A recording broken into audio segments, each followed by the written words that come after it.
Ching Da Khutlai Phongna pairaga Pairibasing Khutlai Loukhatnaba amadi Mari leinaba documents sing yenglaga Masagi Louphamda yahan-gadabani haiba wapham Governor Takshillamle Haina MP Dr. ANgomcha Bimol Akoijam phongdorakli ngarang leitan pokpigi sadu lampakta thokiba thodok aduga mari leinana khumdrapam ACG MLA ka loinena ngasi Manipuri Governor Ajay Kumar Bala unaruraba machong wapham asi mahakna phongdokibane Raswawan ke gate mamangda Governor unarubagi paudam piraduna MP Dr. Bimol Akoijam na paumi singda hai Ngarangi thodok thokfam adudage irap lapnadana leiba jumthak amada Khutlai Pairibasing leirambagi video footage Governor da pishinamkhe loidana Khutlai Pairibasing adugi maramda aikhoina khangba information singsu Governor gi mafamda khangalamkhe tampak khaktadage Khutlai Loukhatlaga chingdana karigidamak Khutlai Loukhatribano haiba wafamsu Governor gi mafamda thamkhe thawong ase michang mikhai naiba male ching amasung tam animakta chap manaba thawong chuthagadabane madu natrabade miyami thajaba manglakani maram aduna miyamna thajagadaba maongda thabak lokhatpa chumme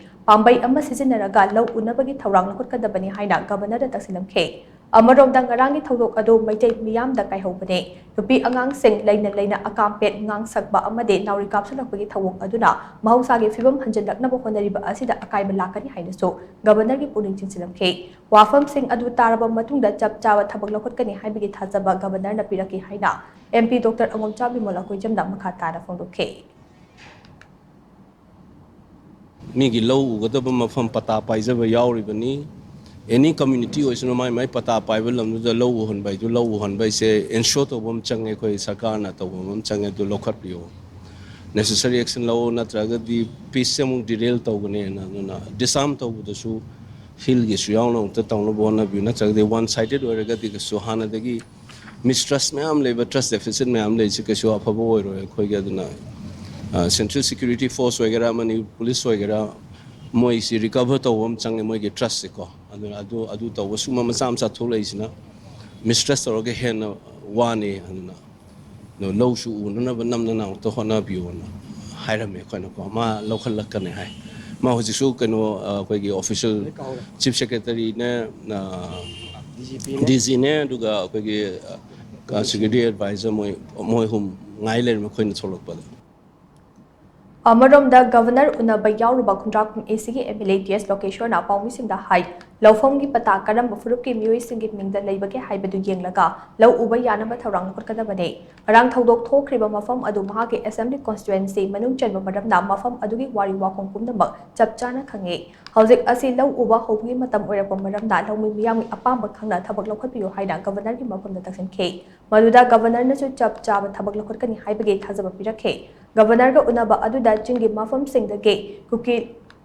Khutlai Paiba Loukhatnaba ge wapham su hawdokhe maduda Governor na thabak adu soidana lokhatkani matam khara ngainaba khakne masida kanagi su michang changbagi wapham leiroi haina khangalakhe Governor na thamlakpa wapham adu react tawraduna mahakna yengba yaba matam yenglaga lakle miyamna Governor da thamliba thajaba ase manghanbiganu haina phongdolamkhe Ngarangi thodok aduge mari leinaba tekchak pumnamak Governor na pugani haibage wapham thamlakiba asina kariguma kharadi soidana pangthorakani haibagi thajaba lei haina MLTS location makha tana phongdokhe document dal laiba lamdu area law ngarang khanai law mafan moi gi adu na hanabado sida koki gi ni sida mai teng haiba yaba area nateba manipur gi ne ko adu dana aina moi da hari seng si gamna hari mi se harba document law urege harba kano do mai teng gore mai teng holo kuki holo kong we na kong holo on da ba sungya ya ro sene banu hari se adu bu document hari mai teng hara akhoi gi ne har mai na ai sana khangi adu bu document hayeng mak ka khot piraga sungsoi chodana mado Atubi matuna sold out of view, Aduga, when a photo tare bangarang, Kadabada, Kone Yang, Manungan, my father Saliba Mayamdo. Adu to Kangi Madu, we didn't short period of Madudi, full operation Toraga view, Haibamatanda, Kutaka, Madu Tonaba, Hana, Conshisana, Tajamana, the Warish Hansana, Tadagamari Yankana, DG Leora, the Chief Secretary Leora, the Baja to